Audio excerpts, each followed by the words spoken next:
আজকে জুলাই জাতীয় সনদ 2025 স্বাক্ষর হলো।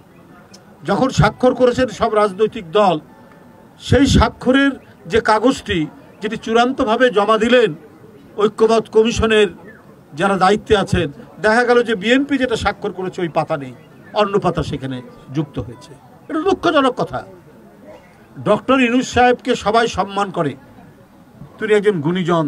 তার নেতৃত্বে যে সরকার, তাকে তো বিএনপি সহ আন্দোলনরত সব দল তাকে সমর্থন করেছে। তার গঠন করা বিভিন্ন কমিশনের মাঝখান থেকে এই ধরনের প্রতারণামূলক কোনো কাজ হবে, এটা মানুষ আশা করে না, মানুষ বিশ্বাস করে না। এবং কতগুলো জিনিস আছে অত্যন্ত যৌক্তিক, আইনসম্মত।